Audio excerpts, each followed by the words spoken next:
Márcio Vidal, muito obrigado pela sua presença. Nós queremos hoje ter uma conversa com você, falando da sua obra, né, dos seus livros, dos seus poemas, dos seus contos, do seu trabalho pedagógico nas escolas públicas, do seu trabalho na Cooperifa, do seu trabalho na Corrente Libertadora. Então, eu queria falar um pouco também, logicamente, eu não posso me esquecer aqui, e já vou falar sobre isso, sobre a Corrente Libertadora, né? Para quem não sabe, o Márcio também é capoeirista, ele participa de o que nós chamamos de uma academia, de um grupo de capoeira, mas é um grupo diferente de capoeira, uma escola de capoeira muito diferente, que existe já há muitos anos. Inclusive eu frequentei, acho que em 1983, por alguns meses, que é coordenada hoje pelo Tigrão, né, mas que teve como seu grande mentor o Eufradísio, que é um grande também poeta, escritor, músico, capoeirista, que transformou a capoeira, a sua escola Corrente Libertadora, num instrumento de luta, de resistência,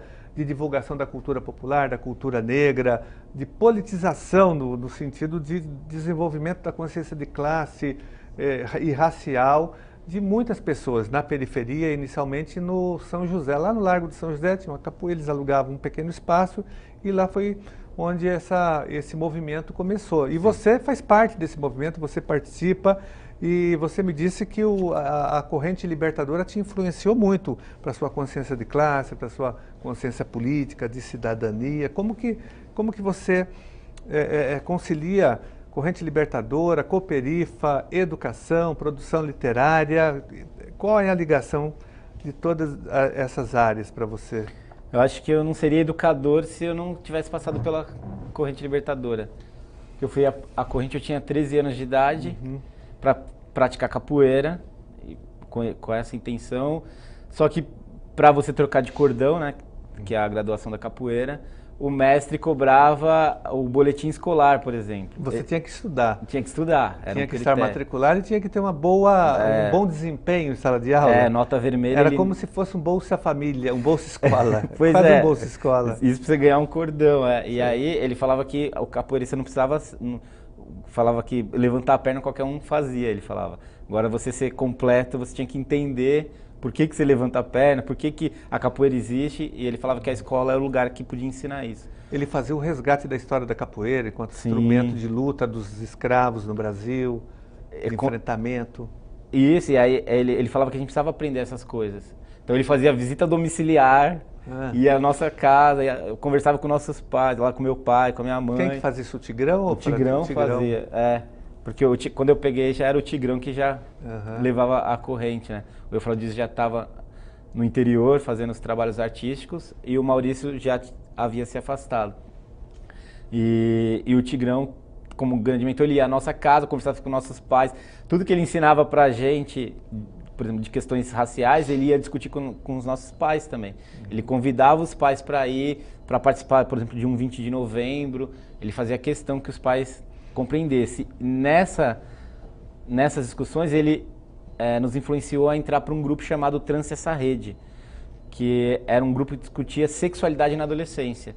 Então, era um monte de adolescente discutindo sexualidade, dando oficinas de sexualidade. Então, a gente ia às escolas para dar oficinas de sexualidade. Para discutir as relações, né? Por exemplo, de relações de gênero, relações humanas. Então a gente ia às escolas para falar sobre prevenção e o Tigrão, ainda influenciando muito, ele falou para a gente se filiar a um movimento de adolescentes do Brasil, que é o MAB. E nesse movimento, que era uma coisa mais politizada, que a gente começou a discutir políticas públicas para a juventude, isso no ano 2000. Então a gente começou a ir aos estados, por exemplo, a gente ia aos encontros nacionais de adolescentes. Então a gente ia a Natal, com 15, 16 anos, discutir com outros adolescentes de Natal políticas públicas para a juventude. Então, Natal, Pernambuco, Salvador, Rio Grande do Sul, a gente ia às capitais e também a encontros estaduais, municipais, para discutir com adolescentes de todos esses lugares. Isso foi uma experiência muito rica, né? Tanto que em 2003 nós fomos lá convidados para ir a Brasília fazer parte da comissão da Semana Nacional da Juventude, né? Que foi a primeira vez, se eu não me engano, que a sociedade civil, a juventude, né, da sociedade civil entrava no Planalto para discutir com os deputados, né, com os deputados federais e com os senadores lá. em 2003 isso. E aí, isso sempre cobrando, tanto que hoje eu vou me formar, agora em dezembro eu viro professor pela Associação Cultural Corrente Libertadora, mas foram 18 anos para eu chegar a ser professor, e eu sempre engajado, então é um trabalho completamente diferente, né? Se você leva só a capoeira pela capoeira, em coisa de 5, 6 anos você já vira professor de capoeira. Mas o Tigrão, acho que ele esperou eu virar mestre em literatura, esperou toda uma outra parte por fora da capoeira, que tem que caminhar junto com a capoeira para juntar os saberes, né? Para ele falar, não, agora você pode ser professor de capoeira. Porque a corrente tem uma filosofia de levar, de levar a capoeira a todos, ela se adapta ao aluno, por isso que ela trabalha principalmente com alunos esquizofrênicos, com deficiência física, então a gente sempre deu aula para essas oficinas, né, a esses alunos que têm muita dificuldade auditiva, que muitos lugares não querem, né, atender, e o Tigrão fala, não, aqui eles são atendidos, aqui eles são iguais a todos, e a gente aprende isso desde... Você entrou na corrente libertadora, você vai trabalhar, você vai dar oficina, você vai aprender a ser um educador. Márcio, onde que está funcionando hoje a corrente libertadora? Até para o telespectador que está nos assistindo aqui, se ele quiser conhecer, até participar, quem que ele deve procurar, como que funciona? Ela tem uma sede em Santo Amaro, que é na Rua Cerqueira César 185, que aí tem oficinas de capoeira gratuitas, né? À noite, oficina de percussão, com o próprio Tigrão, com vários oficineiros da Associação Cultural, e também funciona no Jorge Bruder, que é o clube da cidade de Santo Amaro. É o clube da prefeitura, né? Isso, o clube da cidade. E aí fica no terminal ali de ônibus, Santo Amaro, ao lado. E é de graça, todas as atividades são gratuitas. A corrente não cobra nenhuma atividade. Existe já há 40 anos. E também vocês, a Corrente Libertadora também faz um trabalho educacional nas escolas, quando é chamada? Sim, a corrente visita as escolas. Quando eu estudava no Dom Duarte, eu assisti uma apresentação de capoeira da Corrente Libertadora no Dom Duarte. Foi aí que eu me interessei à Corrente Libertadora. Foi essa aí da escola, porque eles foram fazer uma apresentação, discutir o Dia da Consciência Negra, em 1997.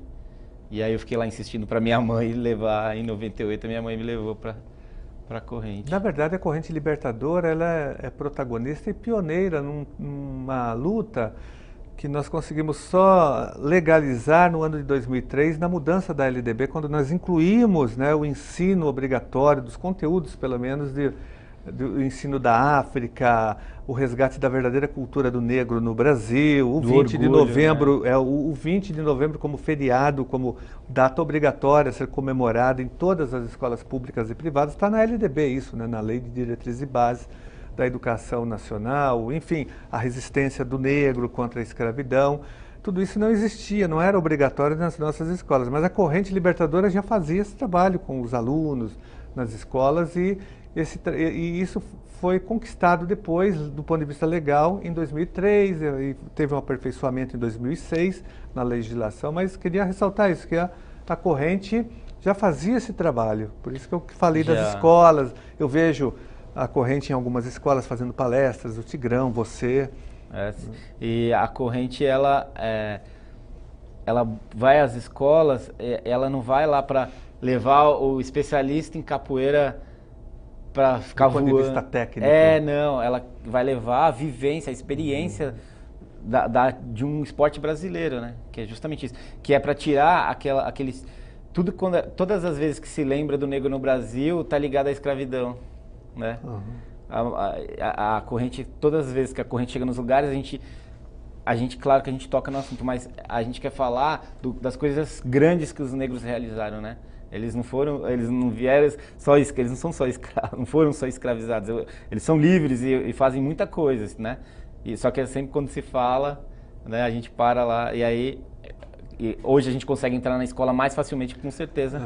Por essa lei, a gente consegue falar esses feitos, né? Hoje a gente consegue falar. Com certeza. É aquela música do Caetano Veloso, Milagres do Povo, em cima da obra do Jorge Amado, que teve um seriado na Globo nos anos 80 e o Caetano Veloso fez uma música Milagres do Povo. Ele fala, foi o negro que viu a crueldade bem de frente E mesmo assim ele produziu milagres de fé no extremo ocidente, né? Mesmo debaixo do chicote da escravidão, ele produziu todos esses milagres na área da cultura e em outras áreas também. Acho que vocês tentam resgatar isso. Com certeza.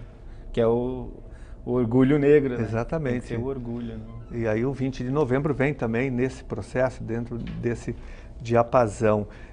Então é isso, você participa da Cooperifa, da Corrente Libertadora, você faz uma produção literária, tanto na rede estadual como na rede municipal. Tem muita diferença aí?